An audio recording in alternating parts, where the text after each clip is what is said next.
Wonderful. Thank you so much. And let me get to my agenda. Perfect. So it is 5:02. We're going to call the July 6, 2022 Quality of Life Committee meeting to order. Can I please get a roll call? Here. He's on his way, so please make note when he arrives. Present. Present. Here. Thank you so much. And now moving to approval of the agenda, we do have one change, which is item E is being removed from the agenda, and it will come back at a later time to be specified later. Any other changes to the agenda from staff? Madam Chair, there are no other changes. Any other changes from the committee? And if not, can I get a motion to approve as amended? Move to approve as amended. Second. And all those in favor say aye. Aye. Any opposed? Motion passes. And moving to approval of the consent agenda, are there items that members of the committee would like to hear? Councilwoman Villarreal.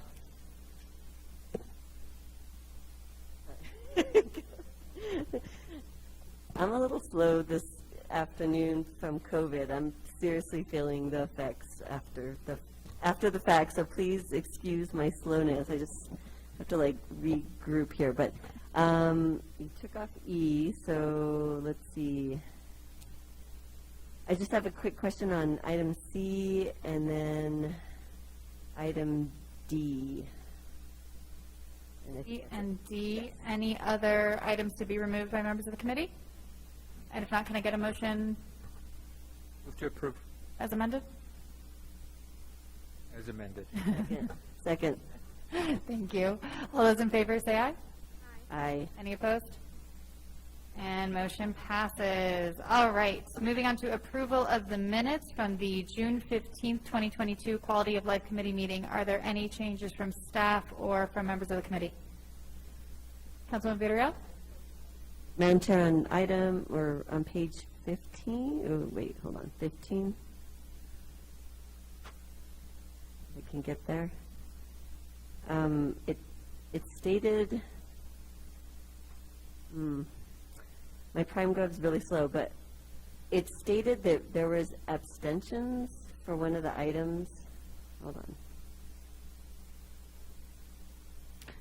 So it was on page 15, and it was an item that said that there was a motion vote for and against, and it said that all of us abstained. So if we could just correct that or take out, so it's, let me see, it's item, Yeah, I see it. do you see it? Yep, and it should be, it was for the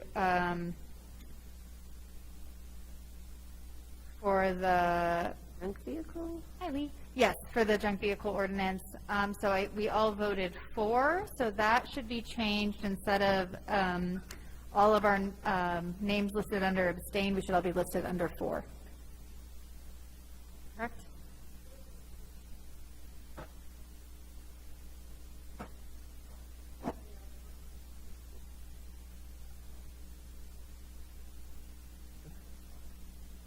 Okay, so that's why it's saying motion vote twice in the, okay. So as long as, oh, okay, all right. As long as it doesn't show that we all abstained, then I think we're good for the item. And that's all I have. Thank you. Any other changes? And if not, is there a motion? Move to approve as amended. Second. All those in favor say aye. Aye. Any opposed? And that motion passes. Moving on to item 6A, we have a presentation, the report to the mayor to end hunger, ensuring every child in Santa Fe has access to sufficient and nutritious food. And we have Sherry Hooper and a whole wonderful team. So I will go ahead. If you guys want to step up to the podium, Sherry, I'll let you introduce everyone. And thank you all so much for being here.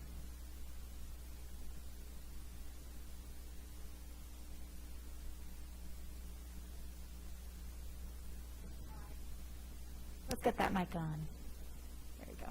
I don't know.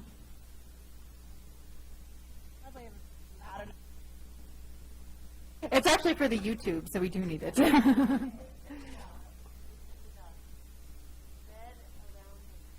Yeah, on the rink when it's, there we go, it's on. Fancy. Okay, I'll start over. Madam Chair, members of the committee, thank you for giving us your time to share the Food Depot's report to the mayor, ensuring every child in Santa Fe has access to sufficient and nutritious food. Prior to the pandemic, Mayor Weber approached me to request the Food Depot draft a plan to end childhood hunger in Santa Fe. Well, we took this request very seriously, and we're pleased to have an administration paying attention to this crisis. The pandemic presented us with the perfect opportunity to research and draft the report. We developed a small task force and moved forward. I'm pleased to introduce the task force today. Scott Bunton, who will come forward here shortly and give you more detail of the report. Scott was the chairperson of our task force and is currently a board member with the Food Depot. Carolyn Kastner, who couldn't be with us, she actually has been exposed to COVID. During COVID, keeps taking over. David Sundberg, and Dr. Jerry Fairbrother, who couldn't be with us either. Before we get started, I just want us to take a moment to sit with a really heartbreaking reality. In Santa Fe County alone, there are 5,000 children experiencing hunger. 5,000 children. What does it cost us to allow children to go hungry? We must be compelled to act, and that's what this report is all about. But keep in mind 5,000 children as we move forward. Thank you, Madam Chair and members of the committee. I would like to introduce Scott Bunton to give you the details of the report.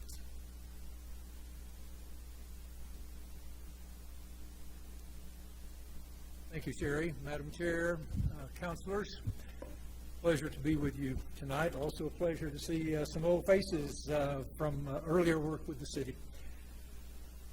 Thank you. I believe that councilors who are members of the committee have received a slide deck in advance of the meeting. I will not try to cover all of the items that were in that slide deck. Hopefully you've had an opportunity to take a look at it. If you haven't, let me encourage you to do that when you have an opportunity. When the working group that Sherry mentioned began its work, it settled on 3 criteria to guide it. We took the mayor's request literally and seriously, and decided the plan must have a realistic prospect of truly eliminating childhood hunger in Santa Fe. Second, the plan's elements must be wholly within the authority of the city and county and not require action or approval by state or federal governments. And third, the plan's cost must be financially realistic for city and county governments and their taxpayers and not require new kinds of taxes. The group later concluded that a work-based plan that requires able-bodied adults to work for a living would have the greatest political feasibility. We quickly established that hunger is not a freestanding social problem.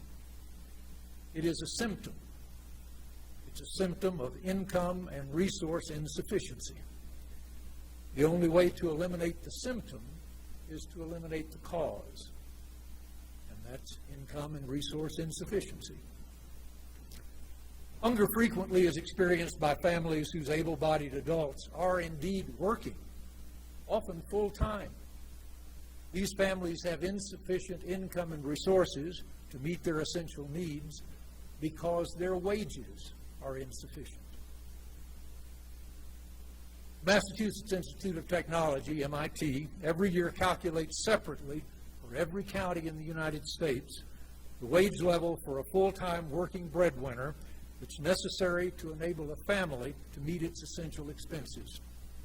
It calls this its living wage.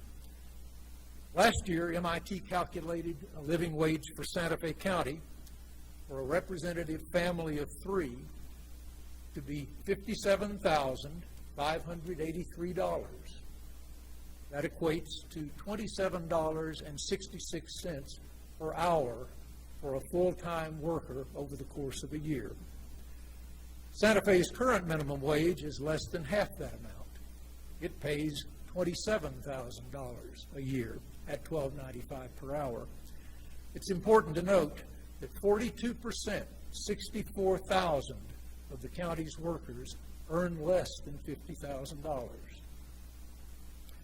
Aware of the realities I've just described, the working group selected as its primary plan component an increased minimum wage. Subtracting from the MIT living wage the approximate value of assistance benefits and tax credits that are available to all families in this income range yields a wage level in the $22 to $25 per hour range. The report labels this a living income minimum wage. We propose that Santa Fe City and County make this range their minimum wage objective. We recognize an instant jump to that level is unachievable, so we propose an immediate increase to $17 per hour as the first incremental increase. I should note parenthetically that this report, which was prepared largely last year, now is behind the times. MIT has updated its figures, and these are low. The plan's second component is a grant to adjust the income of a family larger than 3 members to cover the consequent increased costs. The third component, a grant for any family in which all adults are unable to work because of various disabilities, to bring its income from federal or state benefits up to the living income level. The final plan component is a temporary public service work program for able-bodied adults who are unable to find and retain regular employment, coupled with supervised and assisted regular employment search. In Section 6, we recommend a couple of new programs and extending the reach of a number of existing programs to reduce childhood hunger. Please understand that implementing all those suggestions in Section 6 will not eliminate hunger, but will help reduce its incidence and severity. We don't claim the report's plan is the only way to eliminate childhood hunger in Santa Fe, just that it is the only way the working group found in its year-plus effort that could do so in accord with the 3 criteria I mentioned previously. What's crucial is for the city and county to agree that childhood hunger is unacceptable, commit to eliminating it, and chart a course to accomplish that. The Food Depot is eager to work with the city and county toward this goal. If someone thinks the plan is fatally flawed, he or she should feel obligated to prescribe a better way that satisfies the 3 criteria and then provide the leadership to obtain its approval and its implementation. Those of us who are here representing the task force and the Food Depot will welcome your questions. We'd be delighted to discuss this with you to the extent that this committee has time to do so. Thank you. Thank you so much, Scott. Thank you, Sherry, and thank you to members of the committee for being here today. Do any members of the Quality of Life Committee have any questions at this time? Councilor Michael Garcia. Thank you, Madam Chair. Thank you, Sherry and Scott, for being here today. Thank you, Sherry, for the conversation we had a couple months ago as you were going over the report with me. I definitely appreciate the research conducted. I think it shows where there are definite gaps in our community and what needs to be done to improve lives of those who are struggling. And I brought this up during our meeting with Sherry regarding a couple of the different issues or recommendations. And so one, I guess I'll start off with the living wage changes and proposed changes.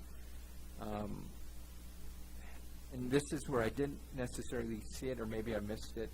Have we engaged the small business community and how that would impact them? And reason being is that the small business community was deeply impacted by the pandemic. A lot of businesses didn't survive. A lot of businesses solely survived based off of the support from the federal government. And first off, let me say I completely support looking at raising our living wage. But my concern is, how does this impact small businesses if we then say, okay, you just got through this pandemic, but now we're going to force you to deal with another challenge? Is there a way where we can support those community members that are in need while looking at the burden it puts on employers? And right now, so the question revolves around small business, because then I'll turn to entities like us, the city. So with that, how has small business been consulted, and what is their thoughts, opinions, support, non-support, et cetera? Councilors and Councilor Garcia, thank you for the question. It's an important question. We felt it was important as we completed this report to submit it to the mayor and to the council, since that's where the request had come from. But we absolutely agree that if there's to be any progress on this, there must be a community-wide grappling with what the problem is and then what the solution should be. That absolutely includes the business community.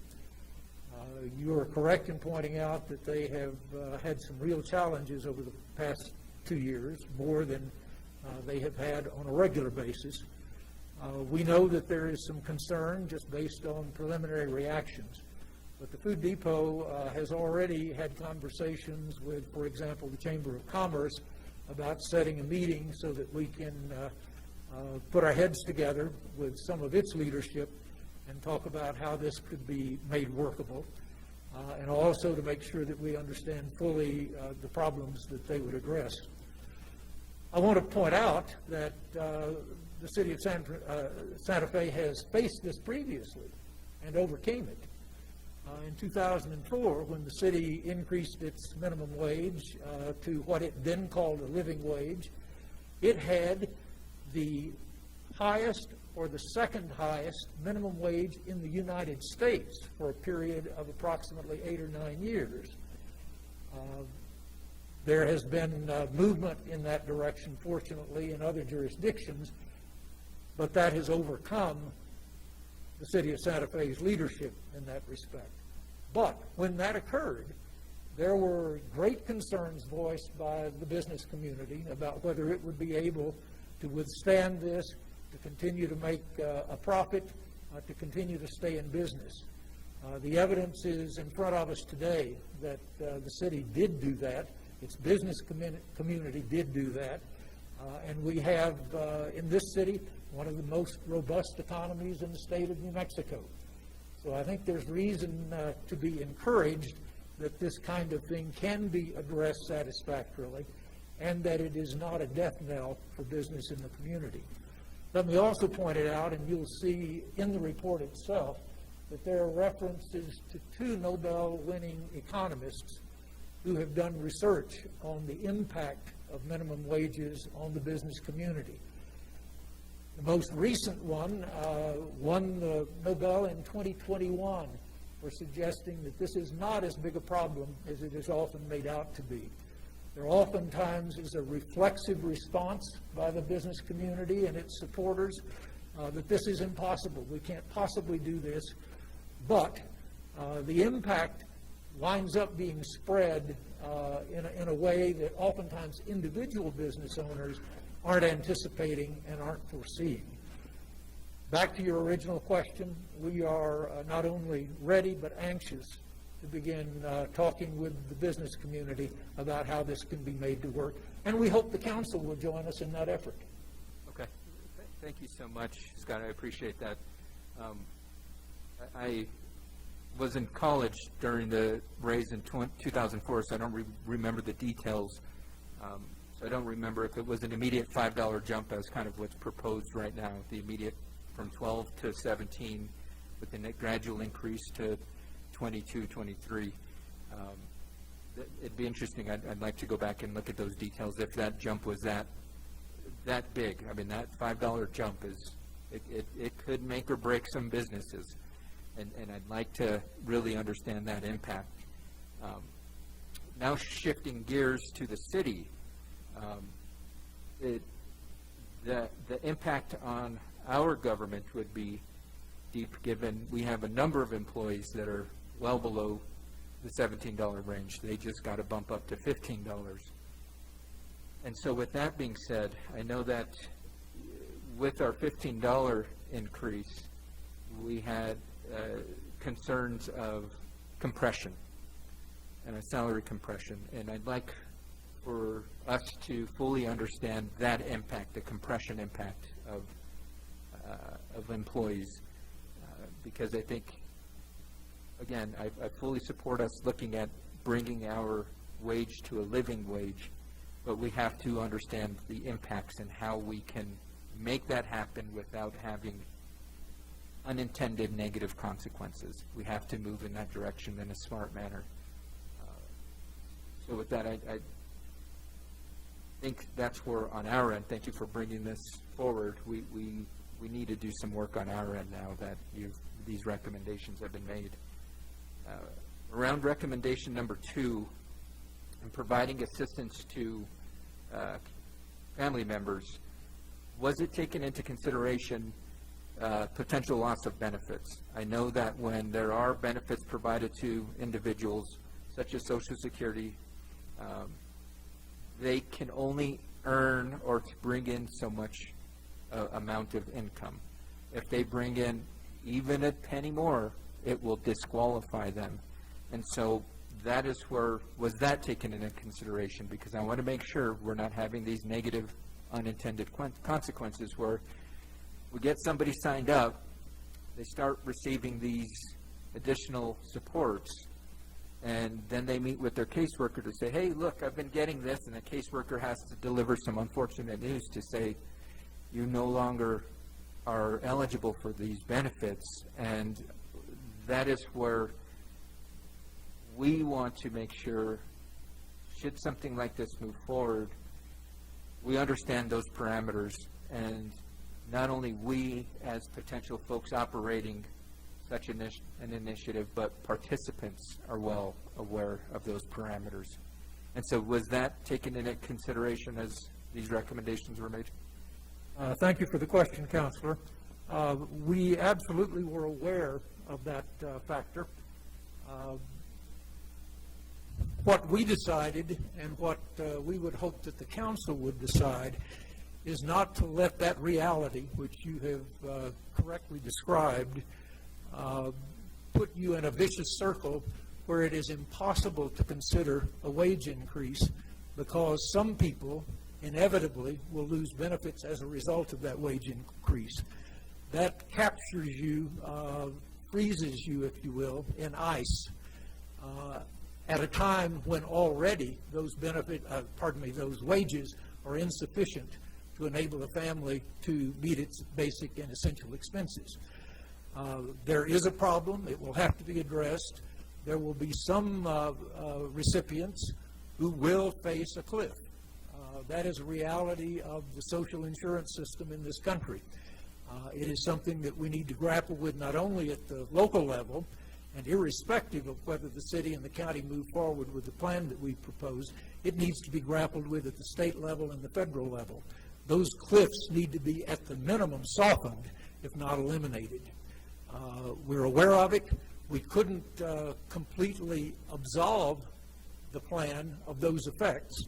No plan to increase wages would be able to do that, at least not without involving the programs that create those cliffs in the first instance. Okay. Thank you so much, Scott. I appreciate that. And thank you for acknowledging the state and the federal government. They're a key player in any initiative that we move forward with. I think it was roughly 32. I got the number here. The state invests a great deal of resources for this particular focus of child hunger issues. And federal government, I can only imagine the amount of resources they put in as well. So that kind of takes me to the recommendation number 4, where it focused solely on city-county, where this is all hands-on-deck issue that we're dealing with, and that will require the entire community to combat. As I mentioned, state government, federal government, foundation support, nonprofit support, such as the Food Depot. I think this is where it's going to take everybody for us to have some impact. I come up from a social service world where we've thrown the kitchen sink at an initiative and we were unable to make a dent. And I'd hate for us to be in that situation where we throw the kitchen sink and we just can't do it. When we move forward, and I think that's what I'd like to understand more so around next steps, because I know the report was requested by the mayor. The mayor's not here. I don't know what his plan is. I've got my own ideas, given this information, how I'd like to see us move forward. I'm sure the county, the state, federal government, they all say, hey, look, we can chip in. And I guess that's the question. I don't know who can answer. If any of my colleagues, what's the next step? Thank you for the report. But the next step is we need to, I think, form a task force to begin to address and set action plans and develop subcommittees and figure out, okay, this is how we're going to address challenge 1, this is how we're going to address recommendation 2, and vice versa, because there was also sub-recommendations that Sherry and I chatted about in our meeting that aren't part of the top 4, but I think are just as equally important, because as you work on such an issue that is so enormous as this, you're going to see unintended outcomes, and we've got to be able to quickly pivot to address that, such as how are we going to support small business? Because if the city decides to take the route of implementing a living wage, what supports are there going to be for small businesses? Or does the city take the leap and lead by example, so to speak? And I think the report opens up the room for a lot of great questions, but now it's action. What actions do we want to take? Madam Chair, I think this committee is perfectly suited to begin to address this. We can be our own quasi task force to begin to look at these recommendations and how the city plans to address it.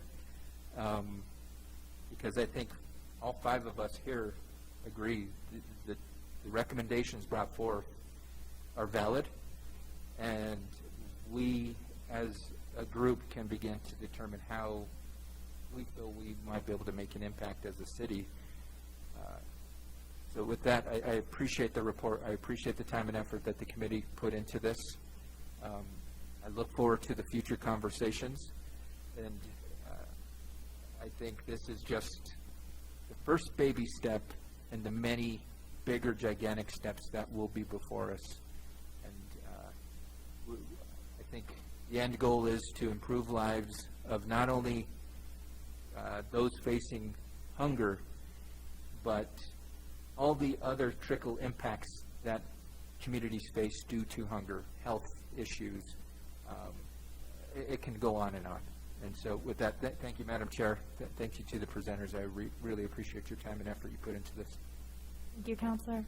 And I can speak to a couple of your questions regarding, some next steps. And yes, that's precisely why this is here at Quality of Life Committee, is the intention is really to be pulling some of these conversations through this committee so that we can start to have those discussions and look at what some of those policy options are.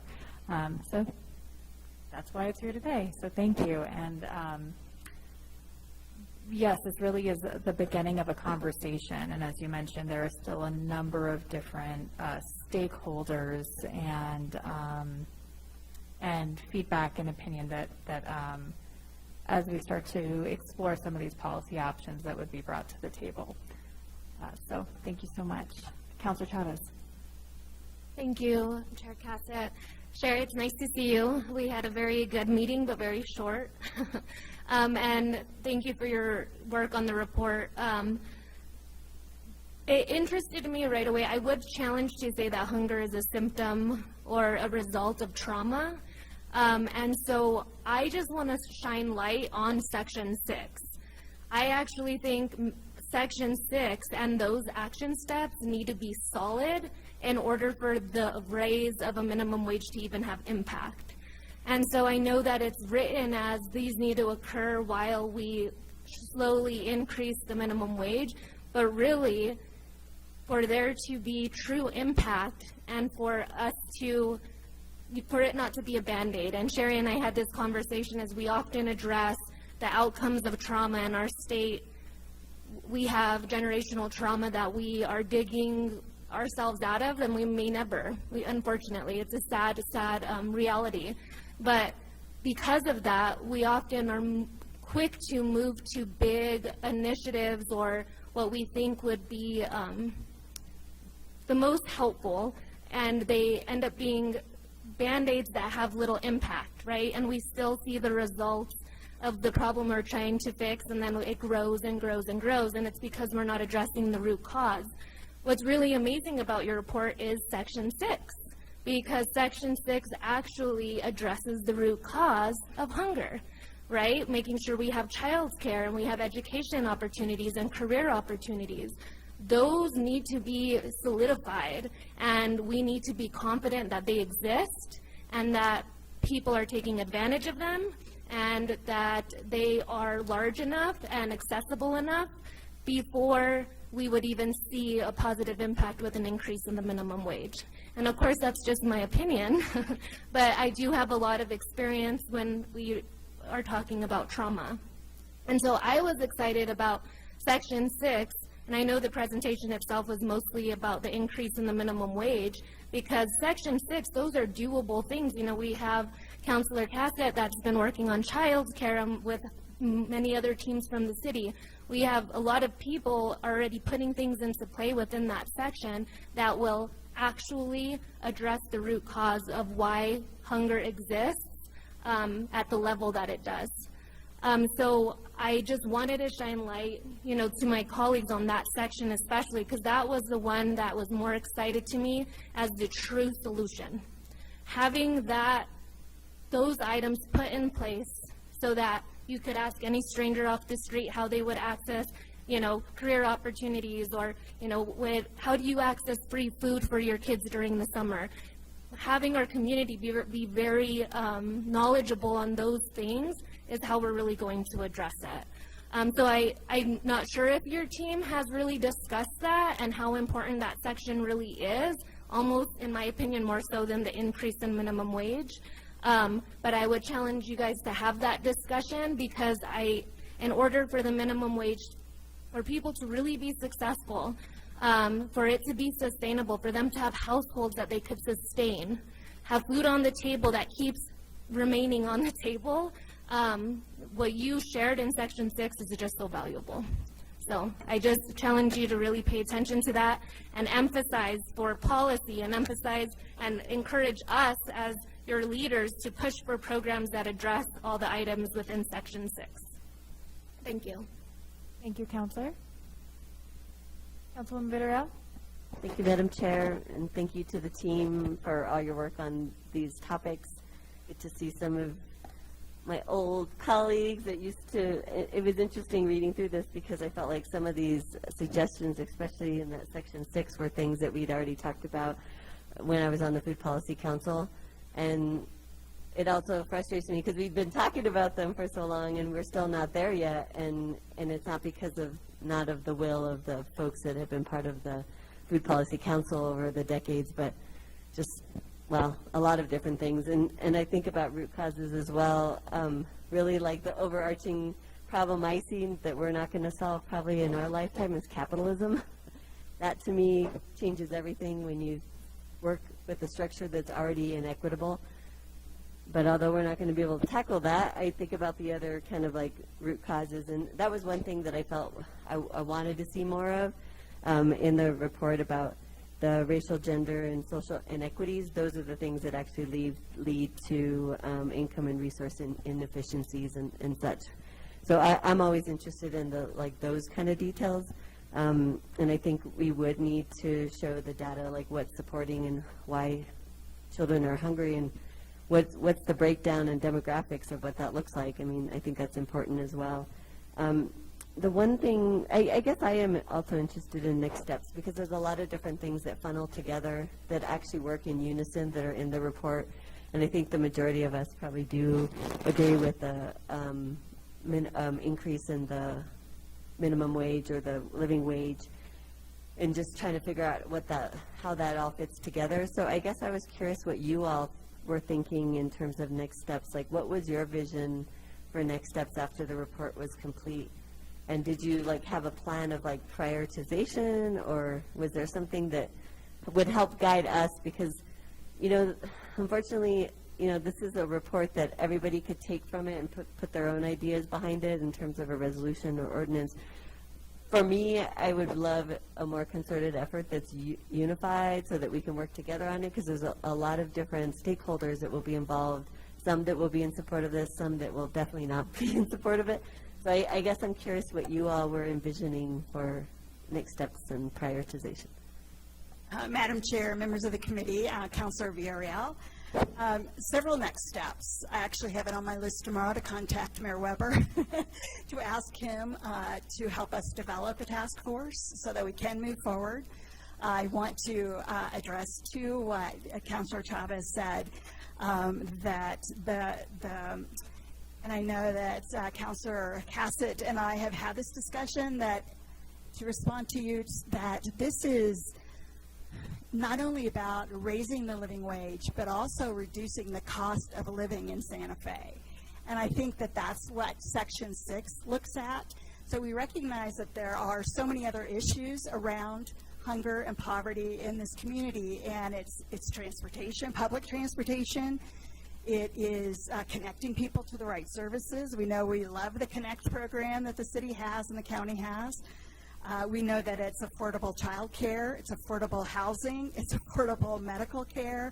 There are lots of issues that need to be addressed, and we recognize that. So the Food Depot is committed to continuing this conversation through community conversations. So we start to tackle some of those issues as well. And that's a part of educating the community so that we can bring them along on the recommendations that we've made. That is something that the Food Depot is absolutely committed to doing. I also want to say that we are committed to seeing this through. This is not a plan or a report that was requested. We developed it. It's done. We're going to set it aside and let it gather dust. That is not what this is about. This is about doing the research, providing the recommendations, and then staying until we see a solution. So I want to make sure that you're all aware that we are absolutely committed to seeing this through, and we are also committed, and I know I am as the director of the Food Depot, committed to helping move it along. So we want to do that. Next steps, I intend to contact Mayor Weber to set up a task force. I will also talk to the county commissioners. They should very much be a part of that. I think when we met individually with some of you, you indicated that you would like to be a part of that task force, so I want to make sure that you're included in that and that we hear from everyone. But you're absolutely right, there's so many stakeholders. So that's one step. Another step is that in a meeting with one of the county commissioners, he asked that we meet with the county to see if they have funds that could look at the impact of raising the living wage on small businesses. So we want to make sure that we move forward with that. I have it also on my list tomorrow, and anyone who knows me knows I always have lists each day of things to accomplish. That is another one that I want to set up a meeting with the county to see if in fact there is funds, and we go ahead and move forward on that, because our task force, we just didn't honestly have the capability to do that piece of this. And again, you've brought up the business community. We absolutely need to inform the business community, get their feedback and their buy-in on this. And so those are some really quick next steps, I think. It's not going to happen overnight. We recognize that. Again, it's going to be looking at a living wage, but also looking at reducing the cost of living in Santa Fe. So we are committed to both of those things. Did I answer your question? I want to make sure that I've... Yeah, I think that kind of gave me an idea of like the direction you're thinking you want to go or the next steps.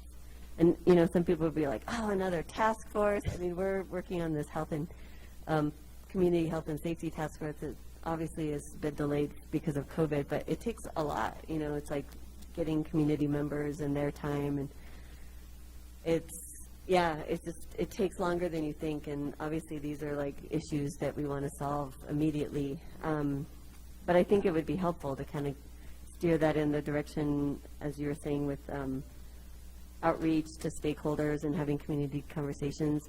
I think also it would be helpful to talk with folks that have already done campaigns around different ways of thinking about our workforce. And one of them I think about that's actually implemented right now, and I'm hearing grumblings from some businesses, but having paid sick leave implemented, which is so important.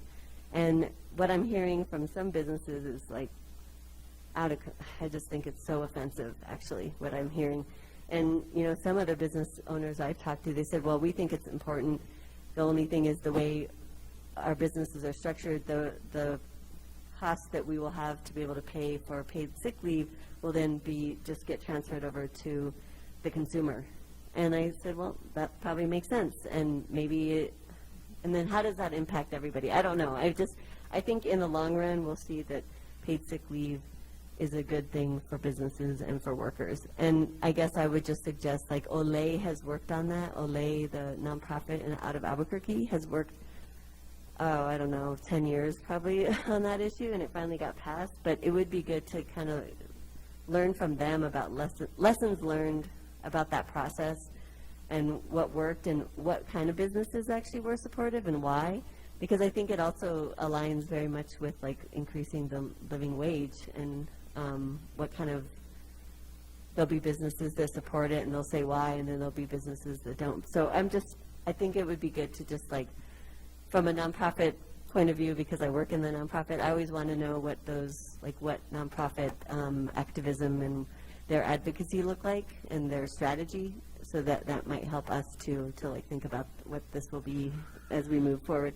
The other thing I think would be important is just understanding if there's any data we can find about what has changed for Santa Feans and their quality of life since we've had the increase of the living wage from the last time.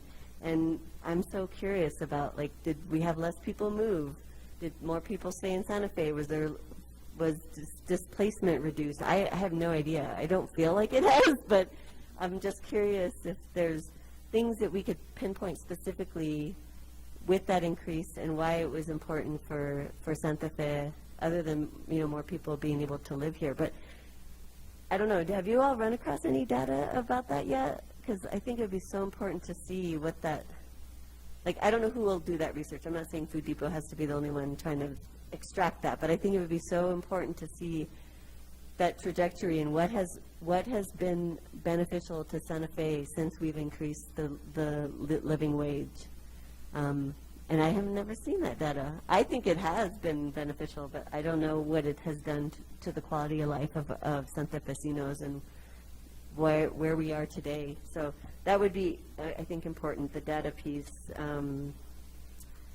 And yeah, I guess I'm supportive of a lot of different aspects of this plan and would love to be able to work with my colleagues in some way in a very, like, concerted effort so that we're all on the same page, that we all feel like these are the things that we want to do together collectively instead of disparately, because sometimes we work that way in this administration. So I would love to be able to have it be unified, because there's, I think, a lot of things that we could achieve together, and with not just our council and with the governing body, but also with other stakeholders in the community.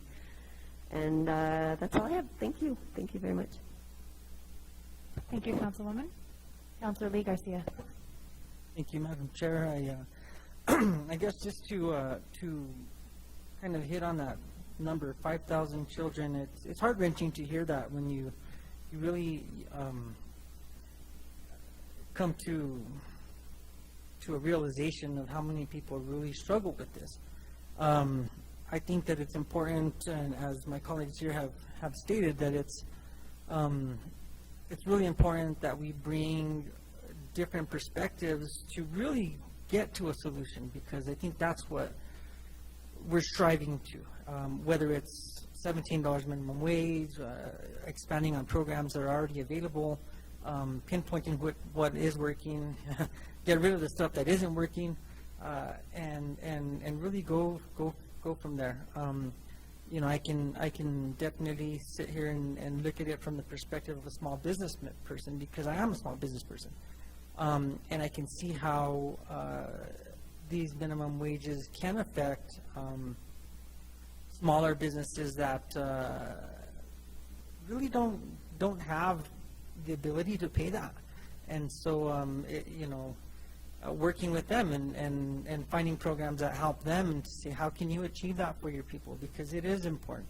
You know, our employees are like family to us, and we strive every day to try to make it,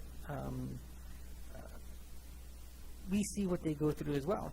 And so, you know, hitting on the point of paid sick leave, these are all things that, again, businesses do need to strive to attain for their employees in order to create a good, cohesive work environment. But I think that, you know, seeing how this affects the economy overall, you know, many people will say, okay, you raise the minimum wage, well, now a Big Mac's $10 or $15, and that's going to happen. And we see it happening. And so, again, how do we come to the table and come up with the best possible answer from many different perspectives? You know, the private businesses that are here in our community, how does it affect the city and in terms of, you know, the compression, as Councilor Garcia mentioned, and so on and so forth, and how do we make it work? Because obviously the 5,000 number there is unacceptable, and it is something that I think that we can come together as a collaborative effort to solve these issues. And so those are my comments for the most part, and I thank you guys so much for the work that you're doing in our community for this. And so once again, thanks again.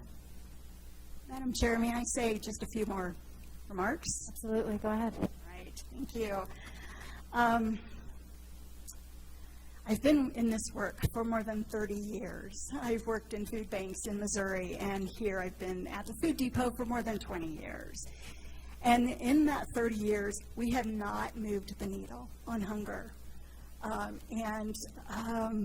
get emotional when I think about it, because it's unacceptable to me that any child should go to bed hungry. I was talking to someone who grew up poor. We were talking about the fact that we both grew up poor, and were never sure that there would be food on the table, quite honestly. And he shared with me that at night they would put belts on, and they would pull them around their stomachs and pull them as tight as they could, and it would constrict their stomach and helped alleviate just some of the pain they were feeling from hunger. And that story has stayed with me and continues to motivate me in this work. I'm asking that you all consider, and it sounds like you are in favor of moving forward with this. Please understand that the report we provided, the research we did led us to that report. This is happening in other cities around the country and other countries. We know it can happen here. You're right, there are a lot of people that need to be brought together to make this happen, but I believe that this is a community that can do it. I think that we are well positioned both in Santa Fe City and County, but also at the state, to make really important systemic change. We have an administration at the state level that is really looking at opportunities to end hunger and end poverty in the state. And again, we know that Santa Fe is a leader. You've done it before. I know we can do it again. I just want to say thank you for giving us your time this evening. Thank you for receiving this report and giving it so much thought. We appreciate your feedback tonight.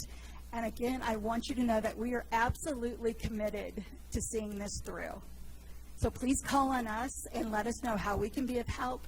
I am so happy to drive this effort because I know everyone is so busy. But please know again that we are absolutely committed. And thank you so much again for your time this evening. Thank you so much, Sherry. And I do want to close by saying I had the honor of sitting in on a number of the meetings with this working group. And when Sherry says that the research led them to this conclusion, the amount of research and effort that went into this was astounding and impressive. And I could not estimate the hours, especially because I was not able to partake in all of the hours, because there were a lot of them. And I was really, really impressed by the thoughtfulness and the creativity and the conversations that I was able to listen in on. And really, the knowledge that this is not an easy task, but a necessary one. So I really just want to give the credit to this task force, to this group, and also to the members that are not here, because there a lot of work and a lot of thought went into this. I think one of the most important pieces that we've seen through this is right now it becomes an iterative process. So this was, kind of the first piece of information.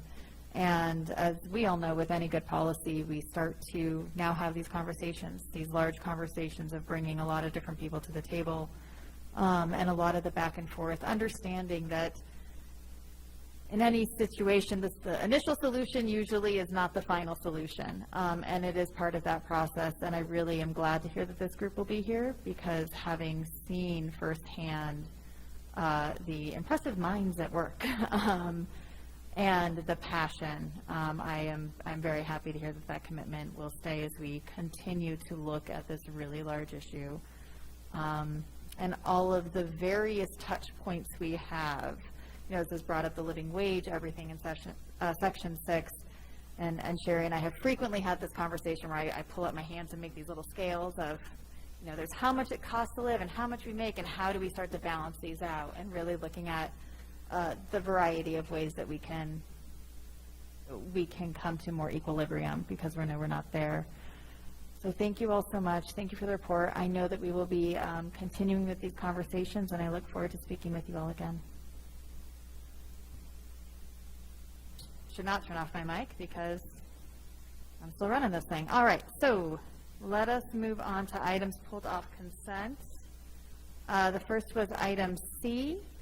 This is consideration of resolution number 2022 to be named later, sponsored by Mayor Weber. It's a resolution permitting remote meetings for advisory committees, whether or not it is difficult or impossible for members of the committee to meet in person when the advisory committee determines it is in the best interest of the public to do so.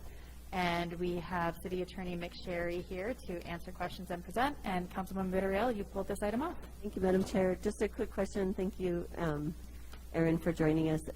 I just want to be clear about this, and as it relates to advisory committees, I think this makes sense. It's been challenging for at least the task force I'm on about, we want to have hybrids. We have people that are immune compromised, and it's been this challenging juggle. So this will help. I'm just curious, at what point does an advisory committee have to vote on how they want to proceed with their meetings?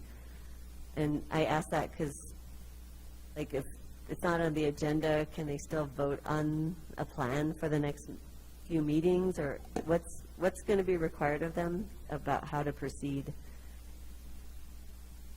Chairwoman Cassett, Councilwoman Villarreal, thanks for the question. The way the resolution is currently drafted, it would have to be on the agenda to make that vote, and it would be for a 100% virtual meeting in the future. So the idea being that hybrids do take more staff resources, so this isn't necessarily speaking to that point, because hybrids are possible under the current construct if there's the staff support available. So that's why this doesn't have a fiscal impact, because it would be 100% virtual meetings if that vote was taken. And one of the committees that has really highlighted the need for this is the Mayor's Committee on Disability.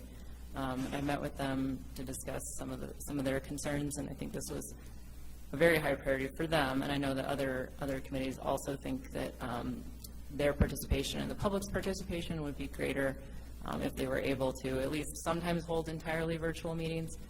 This wouldn't require them to do so indefinitely. They could make that decision that they're going to meet for the foreseeable future virtually. That's one of the options. they could also decide for a particular meeting that they need to have a 100% virtual. So if something came up in between meetings where a committee thought they needed a virtual meeting, they could have, if they needed to have a vote on it, I suppose they could have a special meeting and just put that one item on the agenda if they needed to.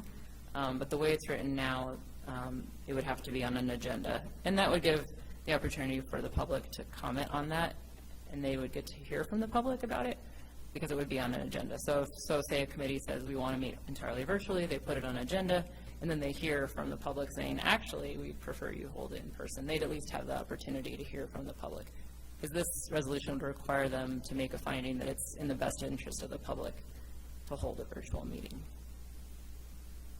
Okay, so in the case of, so it has to be on the agenda, but that doesn't mean that that allows for public comment. Chairwoman Cassidy, Councilwoman Villarreal, that's correct, but the public can always contact the members outside a meeting. Okay, so, and I guess the other thing is if the group wants to have hybrid, they would just have to determine that the staff person assigned to that committee can accommodate that? Chairwoman Cassidy, Councilwoman Villarreal, they would still have to show for hybrid, it would still follow the Open Meetings Act, at least the way this is currently written. And yes, the staff would have to be able to support it, and the people who appear remotely would have to, it would have to be difficult or impossible for them to appear in person. So it would not just be based on the preference of the member, the Open Meetings Act would still apply. Okay, so if there's members that decide that it would be difficult or impossible to be able to have the next meeting all in person, that the committee would have to vote for a hybrid for their next meeting, or their next, like, I guess I'm just trying to think procedurally. Maybe we could talk about this after, because I'm still confused about how the task force specifically will be able to have hybrid meetings, given that we have partial committee, a part of our committee members are immune compromised and do not and cannot meet in person. Okay. Councilwoman Villarreal, so this resolution doesn't address hybrid at all, really. It only addresses 100% virtual. Hybrid would still be subject to Open Meetings Act. And the Open Meetings Act says that it has to be difficult or impossible for a member to participate in person in order to meet remotely. So why didn't we add hybrid in here as a possibility? Councilwoman Villarreal, this is, the idea was to allow certain committees to meet entirely virtually and not to add additional staff impact. So this does that without creating additional staff impact. If we were to allow additional hybrids without requiring an Open Meetings Act, it would have a fiscal impact and it would impact the staff more heavily. So I guess I'm curious what my colleagues think for the committees that you're part of that are actually made up of community members, not council members, and your thoughts on that, because I'm just thinking of the ones I know of. People appreciate that we're still doing hybrid, and we choose to because there's this other, obviously, COVID is not away. I mean, we act like it's gone, and everyone's still getting sick, and so I'm trying to figure out how we can continue to do hybrids even with this change, because I just hear that more as the option that people want. So I'll yield the floor. I'm just curious if anyone else has opinions about it. Just to clarify, I don't believe that this prevents a committee from doing hybrid if the staffing is available. Currently, with our currently how we're set up, we could do a hybrid if the staff support and technology support is available for that. Am I correct? And is my understanding correct? Chairwoman Cassett, and if the people participating via hybrid who are members of the committee, it is difficult or impossible for them to participate. Yes. Correct. And we've, difficult or impossible, we've clarified to also be immunocompromised, needing to quarantine from COVID, and all those things that we have been kind of relying on for the last, really, 2.5 years now? My Lord. They still apply, correct? Chairwoman Cassett, yes. Okay, thank you for the clarification. Counselor Garcia, I did see a finger go up. Thank you, Madam Chair, and I was going to bring up that point, but I think it then comes down to having staff available, and we found ourselves in a situation with VPAC where we didn't have staff available, so they were forced to come to the meeting, where in this particular situation, the individual would have preferred to be off-site due to close contact and wanting to make sure everybody else was safe. So I think that's what needs to be addressed then, is ensuring that there's the staff capacity to ensure that we can roll with a hybrid process all the time. Because I'd hate for us to have folks not be able to participate or not be able to hold a meeting because of the lack of capacity from staff. And I know that it comes down to staffing issues and hiring staff to be able to do so. But I think that's an issue we can figure out a solution to. Thank you, Madam Chair. Counselor, any other questions or comments from the committee? One more thing about that. I think what was hard for us in the task force is that we had to poll everybody to see who is difficult and or has difficulty or impossible situations that wouldn't allow them to be in person. And it's like I spend more of my time polling our members instead of like actually getting the meeting together. And so I'm like, do I have to do that every single meeting? The chairs have to like see, all right, let's take a vote. How many of you it's difficult or impossible to have the meeting in person next time? Do we have to keep asking that every single time we're deciding our next meeting situation? I know this is not your thing, Erin. I'm just trying to like work this out of my brain so I know what to do the next time I have to like talk about this. Councilwoman Villarreal, for hybrids, someone would need to do that. Ideally, it wouldn't be one of the members of the committee. Or what we could do too is provide guidance to committees in general that when it is difficult or impossible, you need to alert your chair or your staff liaison. So I think that's probably the way it generally should work, is that the committee member should alert. So if one of you can't make it to a governing body meeting, you let the mayor know, that kind of thing. Similarly, I think that's how the committees could work, but we could put out that type of messaging to the committees in advance of the meetings.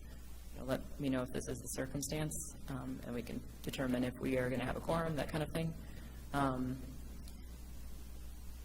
So rather than asking every time, probably have the burden on the members. Yeah, that's what I was trying to avoid, and not put people in certain situations where they feel vulnerable or, you know, shunned because they're the one person that can't make it because of their circumstances. So, yeah, I guess I'll figure it out. I just didn't want it to be the conversation every single time at the beginning of a meeting saying, okay, what's our next meeting plan? Let's do hybrid. Okay, why are we doing hybrid? Because people have to alert us that they're compromised. I don't know. I'll work it out. I guess I just thought that this change would alleviate all that, but it's really just the, like you said, the allowing for 100% virtual. Okay. Thank you. Thank you, Councilwoman. And just my understanding of this is that there will probably be committees that say, until further notice, we're going 100% virtual, as opposed to every meeting voting whether or not they're coming back. Is that, I mean, I guess they could. I guess in theory, every single meeting they could put on a let's discuss our next meeting if they really wanted to, but that sounds like we'll leave that up to them if that's something that they want to decide on an ad hoc basis. Although I imagine that it probably would get pretty challenging for staff in terms of, you know, then if people are going back and forth, we have to schedule rooms, we have to get YouTube capabilities are slightly different when we are, well, the advisory committees usually are not going on YouTube. I believe that we can still record meetings even if we are in person. I know that we've been doing that, for example, at EDAC, correct? Rich? Yeah. So, and then regarding this conversation around hybrid, I think that that's probably a larger conversation we need to have with IT and the clerk's office around what that staffing level looks like and how quickly, how much in advance notice they need to set up a hybrid and to see if hybrid is an option. I know that we have done it relatively simply at EDAC, and I don't understand the mechanism there because it seems to have gone on without a hitch. Rich, do you have? Well, we have, it's not even, we only still have one staff member who's running it. Yes, Madam Chair, that's correct. We have one staff liaison, and it's in our offices. We have a room set up for a hybrid meeting, but we do not go on YouTube, so that's the other piece that comes with it. So we could record the conversation, and we also have a stenographer, just to make sure we have the minutes correct. But we do not go on YouTube, but the staff liaison is prepared to put up a mix of Zoom and in-person. Right. That is, I remember that the YouTubing is the difference, so. Definitely sounds like future conversations to continue having with this, but this does not eliminate the possibility for hybrid by passing this. This only allows the possibility for a committee to go 100% virtual going forward until further notice. Okay, Chairwoman Cassett, that's correct. wonderful. All right, thank you. Any other questions or comments from the committee? And if not, what are the wishes? Move to approve. Second. We have a motion, a second. Can I please get a roll call? Yes. Yes. Yes. Yes. Yes. Thank you so much. And moving on to item D, this is consideration of resolution number 2022- will be numbered later, sponsored by Mayor Weber, Councilor Lindell, Councilor Cassett, and Councilor Romero-Worth.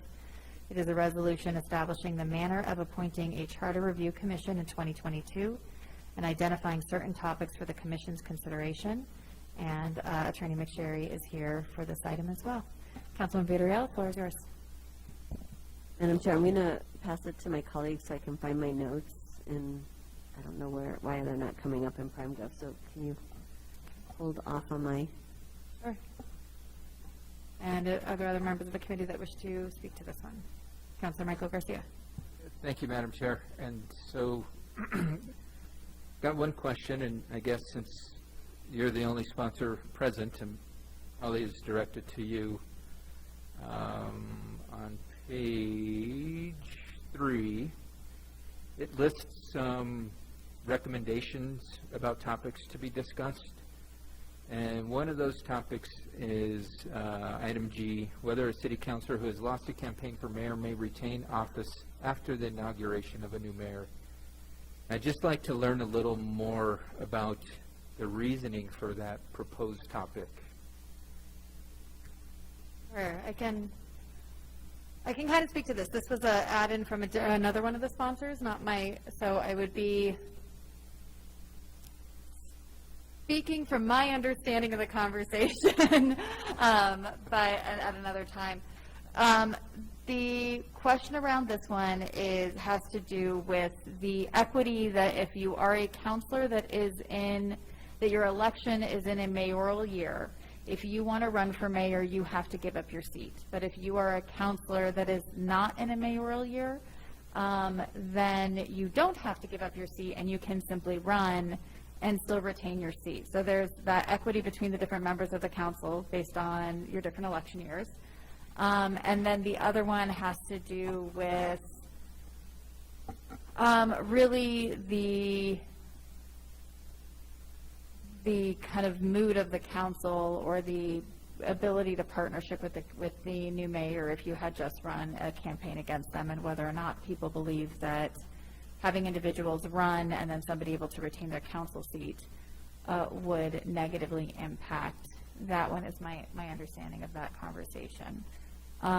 Where I see it and why I supported this, what has to do with that equity piece of if you are a counselor who happens to be in one of the off years and you can run for mayor without the risk of giving up your seat, it's a little bit different for a counselor that is not in an off year. Okay, thank you for that clarification. It's really helpful.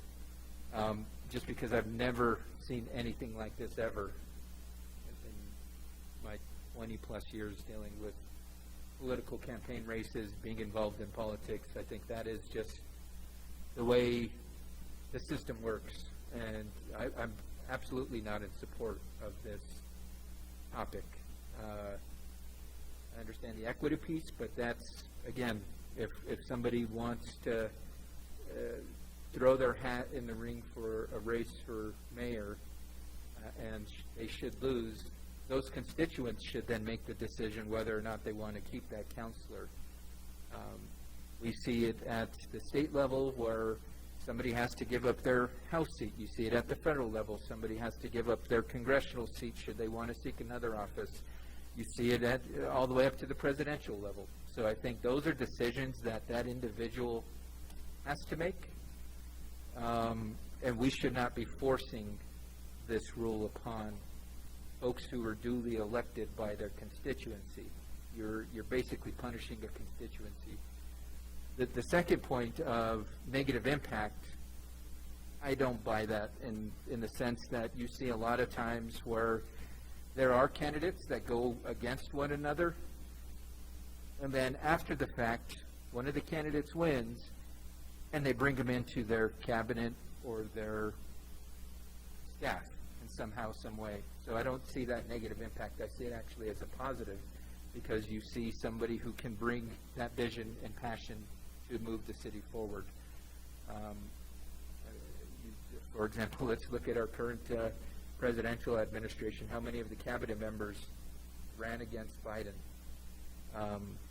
So I just don't see that as a challenge. I think it's actually punishing a constituency who duly elected their representative, and you're punishing them by saying, just because they didn't win a race, you cannot be my representative anymore. And I don't, as a constituent, if my counselor lost a race and they were then forced to give up their seat, it would upset me, because, again, you don't know the process of who's going to replace them and how that works out, how it shakes out, the costs of maybe holding an additional election. It's not a valid argument. So definitely not in support of that, and I'll be bringing forth an amendment to remove that item. With that, I don't have any other questions. Thank you, Madam Chair. Thank you, Counselor. Councilman Villarreal? Thank you, Madam Chair. That language did also throw me off, especially how it was written, because if it was written, the item G about whether a city councilor who lost a campaign for mayor, it should say may remain to complete the remainder of their city council term. So it's not written well now. And then I was thinking about like all the other things that really are probably high priority. that there's more things that I think the charter should be looking at, and this one being singled out, I don't think is, like, if someone wanted to bring that up, that could fall under any ideas suggested by commissioners or members of the community. And we also have language, I think, where it says the commission shall make recommendations or shall include but not be limited to the following, and it lists all these potentials. I think G, if it wants to be brought up by somebody, then they can, but I don't think that's like one that needs to be top priority right now. I think there's other ones, especially like counselors being full-time, trying to figure out the like structure of strong mayor government, and separation of powers and the like. So I think I would be up for changing that, just because it still could come into the mix if the commission really thought it was a valid issue. So there's that. And then in terms of membership, I was wanting to see, Aaron and I talked about this earlier, but that each city councilor shall nominate 3 residents, and I was thinking, well, what if someone didn't want to necessarily give out 3 options, and maybe it should say shall nominate up to 3 residents. So I was curious if the sponsors had any, like, other than that there's a pool to draw from if they need to, if there's some members that they don't stay on the commission or they need to add another member. So was there a reasoning to say specifically 3, or do you think it could work that it would be up to 3 residents, or what's kind of the foresight about that? Chairwoman Cassidy, Councilwoman Villarreal, and just, I'm not a sponsor, so I can't describe everything, but some of the reasons that I'm aware of for this would be to allow for the diversity of the committee to be appointed. And that's, so one of the criteria later in that section says they shall represent a variety of backgrounds and perspectives. And so having 3 nominees by each counselor allows more opportunity for that. So we don't know who will be nominated by each of the 8 counselors. And then we need more than 1 from everybody in order for the mayor to appoint from the pool. So the committee may notice in the middle of that paragraph, it says, from the city councilors' nominees, the mayor shall appoint 9 members. So the mayor would be drawing for his at-large member from the nominees from the 8 counselors. He wouldn't be nominating 3 on his own under the provisions of this resolution. And then also any vacancies would be filled by this pool of candidates. So we would have people available to fill a vacancy at any time during the year. My understanding is the last go-around, the council had to appoint a final member after someone from the initial members wasn't available to serve. So it would be nice to have that pool of people ready to go. You'll notice later on in Section 5, absences, if someone doesn't make 3 consecutive regular meetings or 33% of the regular meetings, that would be an automatic tender of resignation, which the governing body could accept or reject. But in that circumstance, you would already have another person to fill that vacancy. There's also nothing in here saying that the same person couldn't be nominated by the 2 city councilors from the same district. So that's just another So place where. you're saying 1 person could be nominated by both counselors? Right. There's no limitation on that, although it would limit the pool from which we could create this diverse committee. So there's advantages and disadvantages to that, I suppose. Right. And what if the counselor doesn't give 3 options? Chairwoman Cassidy, Councilwoman Villarreal, then you would be violating the resolution.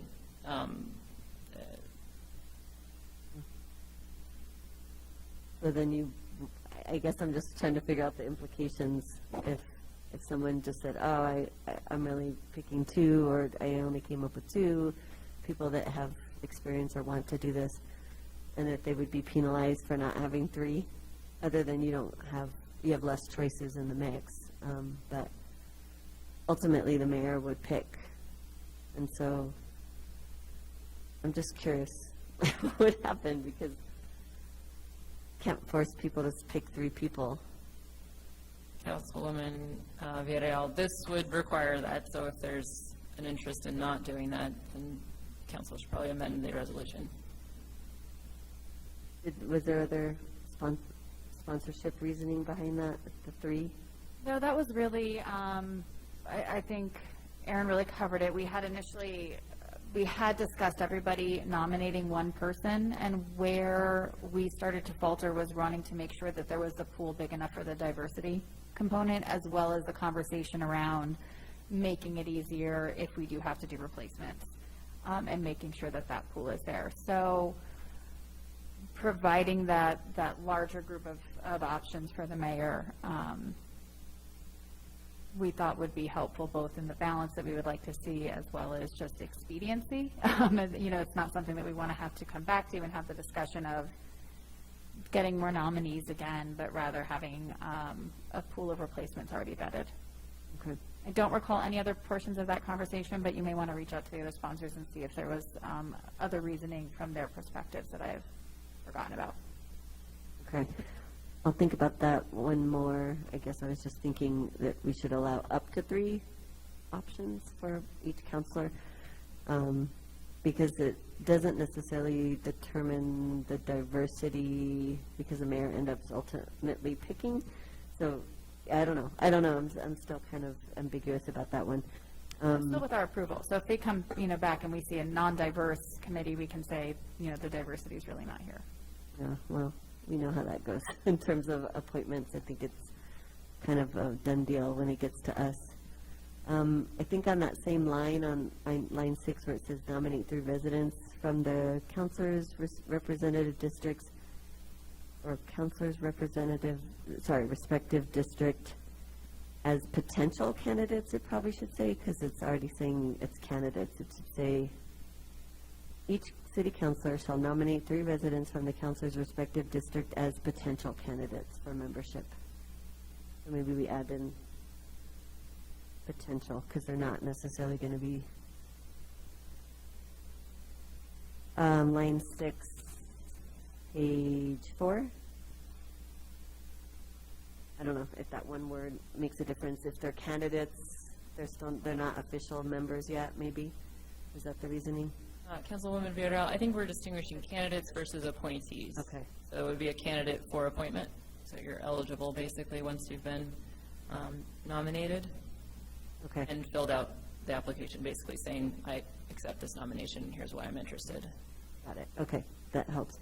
And then on line 8, it talks about any personal characteristics they're interested in sharing. What does that mean? Councilwoman Villarreal, I think what that's going to is documenting their interest, knowledge, or training in local government or law, or having a personal knowledge of the city government. So basically saying, you know, I have this background, I work for the city, or I study politics, or I've been watching city council very closely, and here are the issues I've been tracking, and that kind of thing. Or they could say, I am this type of a person from Santa Fe, and I feel like I bring this background to the committee. And it essentially goes to the idea of using that information to put together a group that has a variety of backgrounds and perspectives. That's what I'd like to actually have it say instead of characteristics. Personal characteristics doesn't mean something else to me, so I was thinking it should probably say, and any unique perspectives, lived experiences, and or expertise they would like to add to the makeup of the commission or something like that. Because saying their personal characteristics, I could say, well, I'm a NMSU grad. That's my characteristic. I don't know.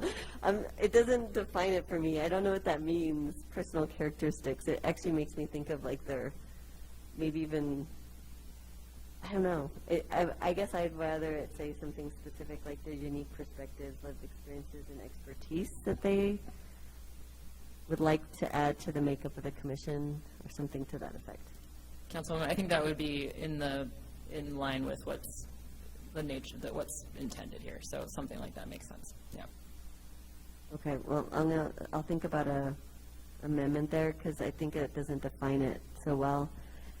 That they'd identify their voting district, interest in the process, and any personal characteristic. There maybe just any unique perspectives, experiences, or expertise they would like to share, or something like that.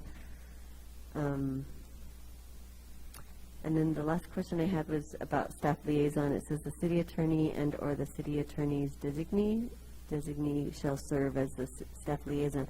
Who are you thinking would end up being the liaison from your department?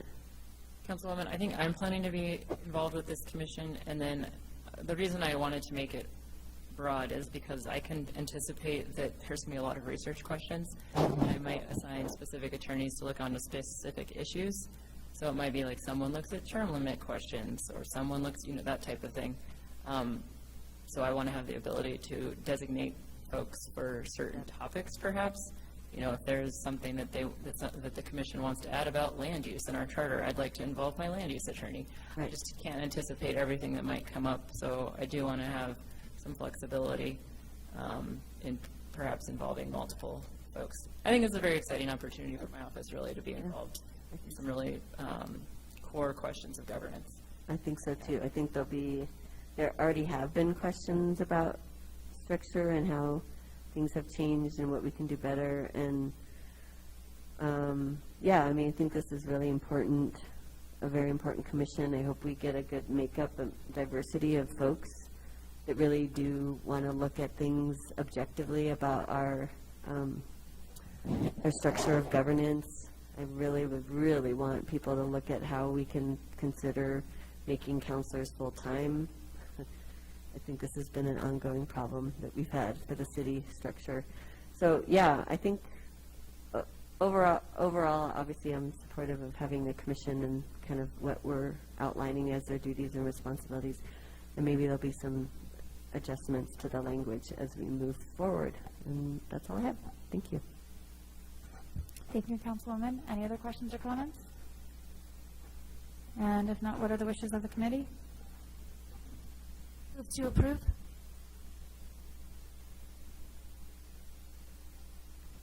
I'll second. Can I please get a roll call vote?